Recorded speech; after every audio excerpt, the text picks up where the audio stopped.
Hola, mi nombre es Daniela Castillo Espina y en este video, bueno, más que todo en esta presentación, les voy a explicar el tema de variables y señales en sistemas de medida.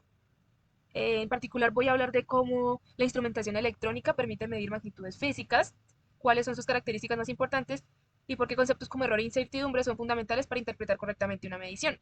Eh, en la tema de ingeniería este tema es importante porque no basta con obtener solo un número, no es de que me dio y ya, no.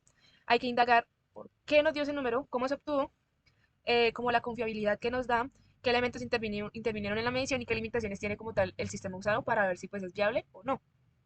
Bueno, muy bien. Para comenzar, la instrumentación electrónica es el área de la electrónica que se encarga de medir como magnitudes físicas usando dispositivos y técnicas electrónicas. Por ejemplo, en mi carrera lo hemos como visto involucrado desde segundo semestre como a partir de circuitos digitales hasta ahora, por ejemplo, en traductores y sensórica.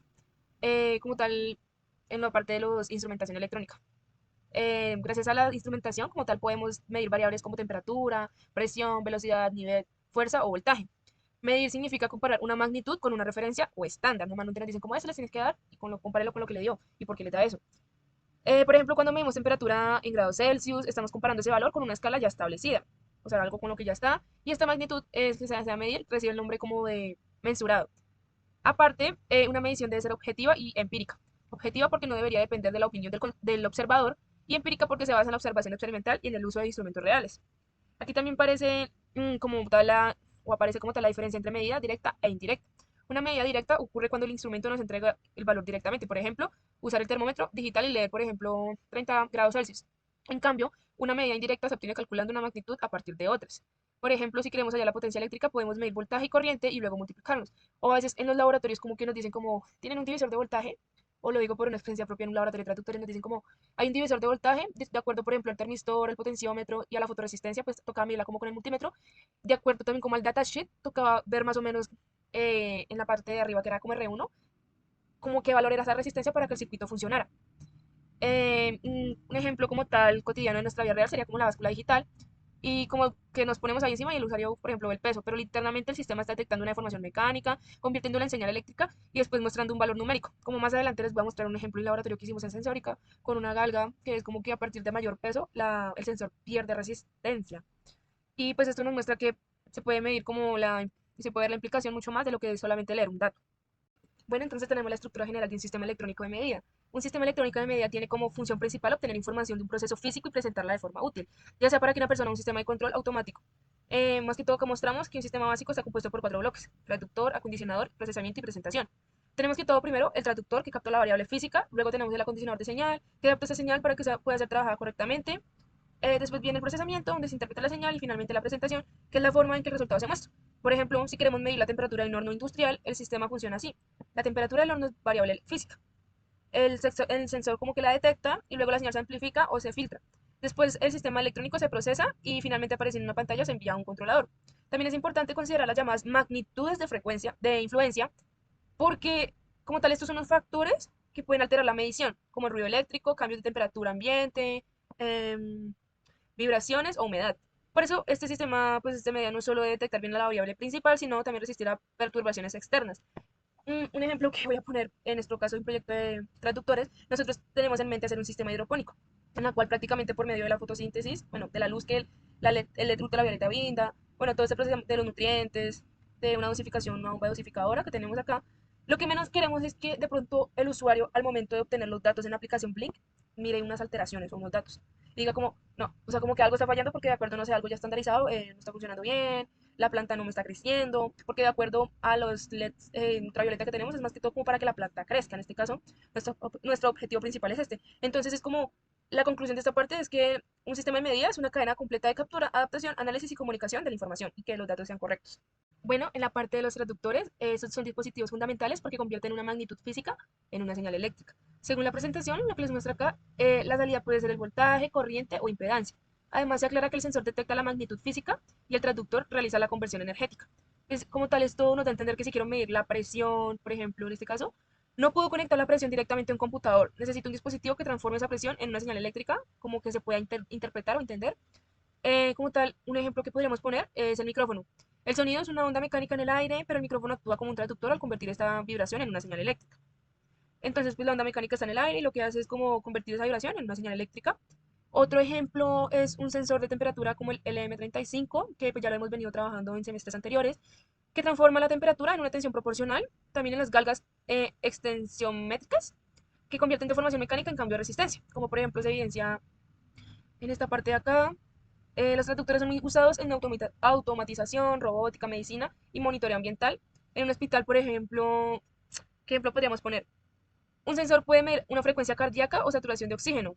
Cuando la persona pues se le tiene que intervenir esto y queremos saber como los datos específicamente del corazón o la parte del órgano afectado. Como tal, en una fábrica podemos medir presión, caudal o nivel de un tanque. Entonces, como tal, lo que podemos decir es que un traductor es la puerta de entrada entre el mundo físico y el mundo electrónico. En la parte de acondicionadores de señal, tenemos que después del traductor aparece el acondicionador de señal, que básicamente la función de este es adaptar la señal de salida del sensor para que sea más fácil de medir, procesar o registrar. Mencionamos acá como las funciones principales, como la amplificación, el filtrado, la conversión y la linealización, además de mejorar la relación de la señal ruido. Esto es necesario porque muchas veces la señal del sensor es muy pequeña o viene con interferencias. Por ejemplo, un sensor puede entregar apenas unos milivoltios y esa señal sería demasiado débil para analizarla directamente. Entonces lo que hacemos es amplificarla. También puede ocurrir que la señal tenga ruido, en este caso se usan filtros para eliminar componentes no deseados. Si la respuesta del sensor no es lineal, en este caso, se aplica linealización para que la relación entre entrada y la salida sea más fácil de interpretar. Un ejemplo cotidiano sería un sensor de presión industrial. El sensor puede detectar la presión, pero la salida inicial no siempre está lista para que el microcontrolador la lea. Por eso se usa un acondicionador de señal que convierte una señal a un rango estándar, como de 0 a 5 voltios o de 4 a 20 miliamperios. Entonces, como que esto actúa como un intermediario que prepara la señal para la siguiente etapa. Bueno, para el siguiente paso es como el procesamiento y presentación de la información. Perdón, una vez la señal ha sido acondicionada, sigue la etapa de procesamiento, en donde acá se extrae la información útil de la señal y se puede aplicar operaciones lineales, no lineales o digitales. Finalmente, la información se presenta de forma comprensible, ya sea en displays o pantallas o computadores, tales como aparece en este caso en el dispositivo. Por ejemplo, en un electrocardiograma no basta con captar una señal del cuerpo. Esta señal como tal debe filtrarse, analizarse y mostrarse correctamente para que el médico pueda interpretarla. Lo mismo ocurre en un osciloscopio, donde la señal se procesa y se muestra en la pantalla como una forma de onda. En este caso de nuestro laboratorio del termistor, de la fotoresistencia y el potenciómetro, donde como que lo tomamos de AC a DC y lo interpretó de una manera AC. Además, en muchos sistemas de información no solo se muestra en tiempo real, sino que también se registra para análisis posterior. Por ejemplo, en una estación meteorológica, los datos de temperatura, humedad y presión se almacenan para estudiar las tendencias a lo largo del tiempo. Esta etapa se convierte en una señal útil e información comprensible y aprovechable para toma de decisiones. Y pues esto nos ha ayudado por mucho tiempo para, para descartar cosas o verificar, por ejemplo, problemas o datos que nos dan. Tenemos la clasificación de los sistemas electrónicos de medida, tenemos el multímetro, el osciloscopio y el voltímetro. Entonces, como tal, tenemos nuestros grupos, instrumentos de propósito general, sistemas de adquisición de datos e instrumentos. Los instrumentos de propósito general son equipos diseñados para funciones específicas, por ejemplo, un multímetro mide voltaje, corriente y resistencia. El osciloscopio permite ver señales en el tiempo y un voltímetro mide tensión eléctrica. Los sistemas de adquisición de datos son plataformas que capturan señales desde varios sensores y las envían a un computador o a un sistema de control. Se usan mucho en laboratorios, en la industria y monitoreo ambiental. Los instrumentos virtuales son aquellos en los que la parte importante del instrumento está implementada en software en vez de depender completamente del aparato físico opuesto. Un computador en hardware de adquisición y un programa especializado puede funcionar como un instrumento de medida. Un caso, pero en nuestro caso la bioingeniería, es como cuando nos ponían a medir con el paciente con los electrodos, como lo de la frecuencia cardíaca y todo eso. Entonces ya a partir de la view mirábamos como para analizar como tal las señales. En este caso, pues prácticamente como definimos la funcionalidad del instrumento y esta clasificación muestra cómo la medición ha evolucionado de equipos clásicos individuales hasta sistemas integrados y programables. Tenemos la clasificación de los sistemas electrónicos de medida, tenemos el multímetro, el osciloscopio y el voltímetro. Entonces, como tal, tenemos nuestros grupos, instrumentos de propósito general, sistemas de adquisición de datos e instrumentos. Los instrumentos de propósito general son equipos diseñados para funciones específicas, por ejemplo, un multímetro mide voltaje, corriente y resistencia. El osciloscopio permite ver señales en el tiempo y un voltímetro mide tensión eléctrica. Los sistemas de adquisición de datos son plataformas que capturan señales desde varios sensores y las envían a un computador o a un sistema de control. Se usan mucho en laboratorios, en la industria y monitoreo ambiental. Los instrumentos virtuales son aquellos en los que la parte importante del instrumento está implementada en software en vez de depender completamente del aparato físico opuesto. Un computador en hardware de adquisición y un programa especializado puede funcionar como un instrumento de medida. Un caso, pero en nuestro caso la bioingeniería, es como cuando nos ponían a medir con el paciente con los electrodos, como lo de la frecuencia cardíaca y todo eso. Entonces ya a partir de la view mirábamos como para analizar como tal las señales. En este caso, pues prácticamente como definimos la funcionalidad del instrumento y esta clasificación muestra cómo la medición ha evolucionado de equipos clásicos individuales hasta sistemas integrados y programables. Entonces acá como un esquemático del texto tenemos sistemas electrónicos de medida, instrumentos de propósito general, sistemas de adquisición de datos, instrumentos virtuales. Por ejemplo, en instrumentos virtuales tenemos como basados en sistemas y adquisición de datos y software. En la parte de sistemas de adquisición de datos, basados en el PC y tarjetas, basados en PC e instrumentos programables, basados en computador y en instrumentos modulares. Y pues ya no instrumentos de propósito general, así es como lo que les decía anteriormente, voltímetros, fuentes de medida, fuentes de alimentación, osciloscopio. En las características estáticas, las características estáticas describen el comportamiento del instrumento cuando la variable medida no cambia rápidamente con el tiempo. Acá tenemos, como mencionamos, la exactitud, precisión y repetibilidad, sensibilidad, linealidad y resolución. La exactitud es que tan cerca está una medición del valor verdadero. La precisión es que tan conscientes son varias mediciones entre sí consistentes. Y eso significa que un instrumento puede ser preciso, pero no exacto. O sea, es como la diferencia. Por ejemplo, si una balanza siempre marca 2 gramos más de lo real, sus resultados pueden ser consistentes, pero no exactos. La repetibilidad se refiere a que bajo las mismas condiciones el instrumento entregue resultados muy parecidos. La sensibilidad es la capacidad de detectar pequeños cambios en la variable de entrada. Por ejemplo, un sensor de temperatura sensible puede detectar variaciones muy pequeñas, muy pequeñas. La linealidad indica qué tan cercana es la respuesta del instrumento a una línea recta ideal. Esto es importante porque facilita la calibración y la interpretación. Y la resolución es el cambio mínimo detectable en la salida. Por ejemplo, si un termómetro solo cambia su lectura de un grado en un grado, su resolución en este caso es de un grado. Pero si cambia de, por ejemplo, de 2 grados a 2 grados, la resolución es de 2 grados. Por ejemplo, es el tensiómetro digital. Queremos que sea exacto, que repita resultados similares bajo la misma condición, que detecte cambios pequeños en la presión y que tenga una buena resolución. Estas características son esenciales para evaluar la calidad de cualquier instrumento de medida. Bueno, tenemos las características dinámicas que describen cómo se comporta el sistema cuando la señal cambia con el tiempo. La diapositiva, como tal, la que la quise funcionar como el error dinámico, velocidad de respuesta, respuesta transitoria, respuesta frecuencial y ancho de banda. También como que quise mostrar un diagrama de Bode como ejemplo visual. Esto es muy importante porque muchos fenómenos reales no son constantes. Por ejemplo, la frecuencia cardíaca. Una vibración mecánica o una señal eléctrica alterna cambian continuamente.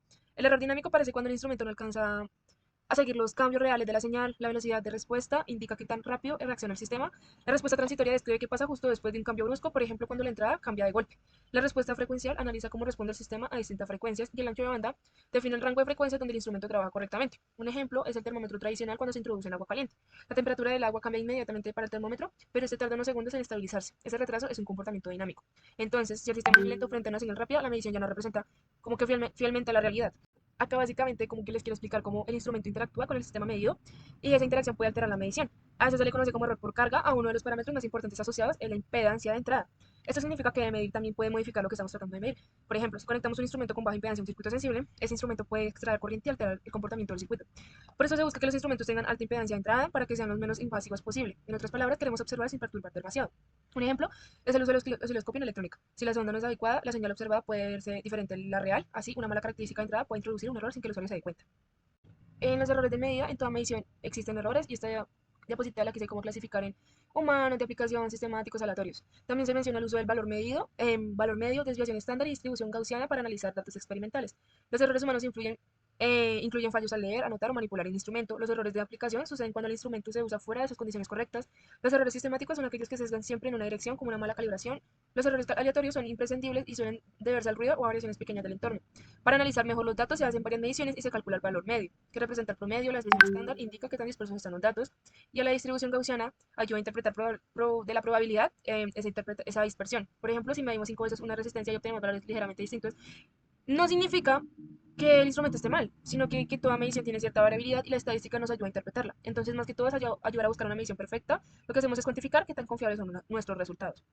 Tenemos el cálculo de la incertidumbre de la medida. Finalmente, como que quise explicar como la indicación de que toda medición debe acompañarse de incertidumbre, ya que esta se expresa o expresa el rango probable dentro del cual se encuentra el valor verdadero.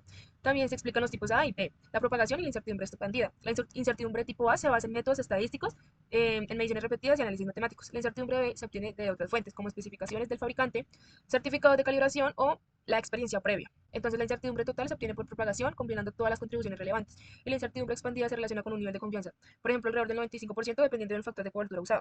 Un ejemplo podríamos usar como medir una longitud con una regla y obtener 10.5 centímetros, más o menos 0.1 centímetros. Ese es más o menos como el error cualquiera, sino una forma de expresar el rango razonable donde podría estar el valor verdadero. Y eso es clave porque una medición sin incertidumbre está incompleta. No basta con decir cuánto dio, también debemos decir con qué confianza lo afirmamos. Entonces, como que la parte de la conclusión es como los sistemas electrónicos de medida son esenciales en ingeniería porque permiten transformar fenómenos físicos en información útil. Para lograr mediciones confiables no basta con tener un sensor. También se necesita condicionamiento, procesamiento, presentación adecuada, un análisis correcto, errores e incertidumbre. Además, conceptos como exactitud, precisión, respuesta dinámica, impedancia de entrada e incertidumbre permiten evaluar la calidad real de una medición. En otras palabras, medir no es solo obtener un número, sino entender qué significa, cómo se obtuvo y por qué es confiable. Entonces, por eso es cuando los profesores nos inculcan mucho en los informes de hacer bien los análisis y todo eso, es porque esto tiene una importancia para ir más allá y no es de obtener un dato y ya, sino como de profundizar y saber qué es lo que obtenemos, por qué lo obtenemos y si nos sirve. Muchas gracias.